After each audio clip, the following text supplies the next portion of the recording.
Welcome to the pre, core and post sales process module, where we're going to walk through how to sell and position your products and services throughout your customer value journey in order to build trust and turn them into loyal, raving fans. Going back to your foundations document, this is the process that precedes the compass. So once you've completed your compass, this is the next section we're going to focus on, which is your pre, core, and post product or service. Now, an overview of what each of these is. Your pre-product or service needs to be 90% value, 10% suggestive sale. This is a low cost or no cost item, and the goal is to get to a meeting, get them on the phone, get their email, or get them to make a small sale. This is not where we go in hard hitting with sales, discounts, and lots of pushing. This is very much about adding value and serving upfront.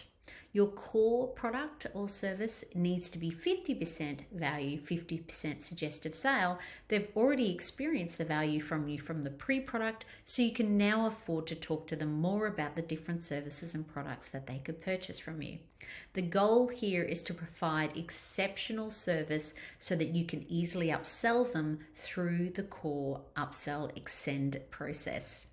And lastly, your post product is 90% value, 10% suggestive sale. So by now they know who you are, they've experienced your great service or product, they're raving fans, and they just want to buy more of what you have. So the goal here is to get them onto subscription, ask for reviews, and really turn them into long-term customers. So why is it that we want to break up the sales process into a pre, core and post? Why would we take the time to do this? Well, there's a number of reasons why. Firstly, Feast-and-Famine businesses are not ideal. You do not want a business where you have an extended sales process and you may only win 1 out of 20 clients. I prefer the model where we have a constant flow of leads that are coming through the door. The second thing is that we want to have a high conversion rate on those leads. So when they come in, it's a lot easier to sell them a pre-product and a smaller item than what it is to sell them everything that you do.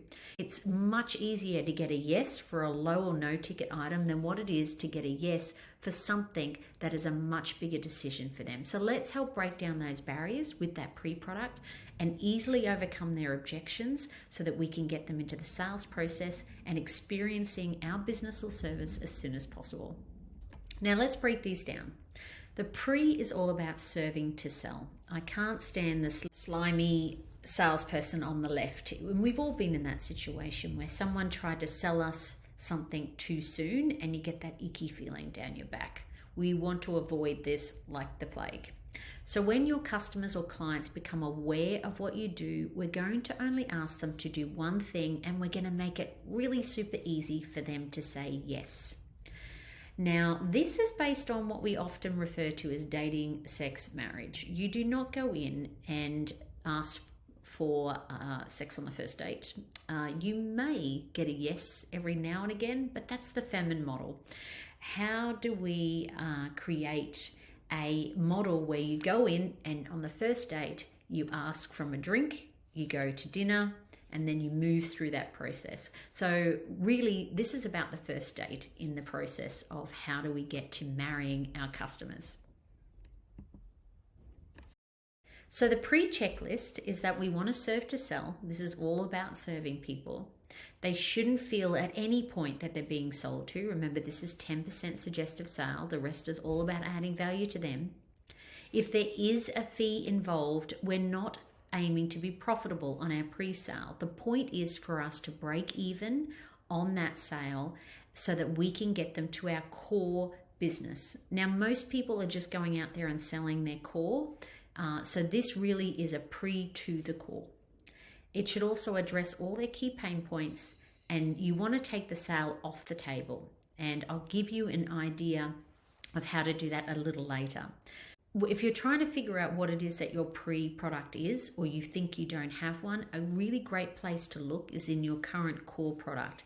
There'll be one thing there that people buy over and over again that's a low cost item that you could pull out of your core product and offer up as a separate pre-product to get the sales process moving. So your core checklist, this is the main revenue generator for your business. So most businesses that I meet, everyone's got their core. What they don't have is their pre, and what they often don't have is their post. So we're really wrapping this sales process around your core product or service. So this is where you shine. You already are doing this. Once we've sold them on the pre, we're going to upsell them to the core. This is where you can demonstrate how great your products or services are. You're going to deliver on the promises that you've made to them. You're going to recommend some upsells, and you continue to add value with tips and education. With this part of the sales process, I really encourage you to utilize automation to add as many value-add touch points in there that can be automated and pre-recorded so that they get that experience without you needing to throw a lot of man hours at it. So your post product, now they've already experienced your core product, which is what you do, and they love it. So this is about turning them into repeat customers, getting them onto subscription, getting them to talk to you about other people and refer you. This is really your ideal customer. They're coming back for more, they're happy to go on subscription, and they're really partnering with you long term. They feel like they're part of the inner circle, and you can also use these clients as people that you can go to for feedback and make them feel really part of the process of developing products or adding new services. Please keep in mind that if you spend the time establishing trust in your pre, wowing them at the core, then you will be able to hold on to your clients for a lot longer, and it costs 3 times as much to win a new customer, probably more, than it is to retain an existing one. So I encourage you to not be so focused on getting the new customer, but also put just as much effort into the post-sale around keeping them on as a client. It also helps with the exit as well, because as you know, LTVs are a very important part of due diligence and the value of your company. So let's go through some examples. Here is a product example, which is a sleep spray. Now, what they do as their opt-in, and this is a free item, is they get a handbook, a 40-page handbook that talks about how to sleep naturally, how to have a drug-free sleep. And then the 10% suggestive sale is to invite them to try their product for 30 days with a money-back guarantee at $1 a night. So the opt-in is a free handbook. We use that as a Facebook lead ad where we get their phone number and their email, and we're obviously nurturing them throughout that process and offering for them to join the 30-day sleep challenge. After they've had their 30 days and every night they're sleeping so much better by using the sleep spray, then we offer them, we can go straight into the 90% suggestive sale, which is you already know it works. Now here's some bundle offers, or go on subscription and save. Now a products-based example, this is a clinic that does hair transplants. So their what is to get you started on your hair growth, regrowth journey. Now their one ask that they're asking for their pre-product is for them to book an assessment. Their call to action is that hair loss options reduce dramatically with time. So a sense of urgency and to book an assessment. Their pre-product is a $99 personalized regrowth plan with a hair loss specialist. So if somebody's going to be spending between $50,000 and $25,000 on a hair transplant, they should be able to afford a $99 consult. And that consult is really about adding value to them, not jumping straight to let's talk about a hair transplant, because that's a big investment and also a big step as far as, surgery. So we want to make sure that the pre-product is non-intrusive, it's a conversation, and it's really about finding a solution for them. Obviously, their core product is their transplants, which once you get into it, you find out that it's scalpel free and that there's not much downtime, but that's all the stuff that they demonstrate in their pre. and they have payment plans to overcome objections. And then lastly, their ongoing suggestive sale is their maintenance plan. So their ongoing prescription costs, and making sure that they're checking in and that their investment has been taken care of. I put in this example because a lot of people who experience feast and famine are those that have products or services that are over the $1 million mark. They hire a salesperson. It can take 12 to 18 months to convert a client, and they're hoping that that salesperson can give them a return on investment, which is their salary. But that's a really long sales cycle and a long time to wait to see if anybody's good, and it stunts the growth of your business. So you can take these high ticket items and break them into a pre-core and a post quite easily so that people can experience your services and get the sales rolling in a lot quicker. So your salesperson then only goes out and sells one thing. Now in this case, they are a lighting optimization company that is an energy efficient company for mine sites. So they go in and review mine sites and help them improve their energy efficiencies, reduce their emissions, and improve safety across the mine site. Now, a whole mine site can be anywhere between $1 and $3 million to supply them with all their lighting requirements. And of course, they were only converting clients, one or two of those a year. What we did for them was we broke down their sales process, and we went out and we completed a lighting optimization plan that was really inexpensive for a mine site. $6,900 for them to see if they could help them across these three areas. Then from there, they would go and present a beautiful report, and I've done a separate module on this if you'd like to take a deep dive on the stages of the sale.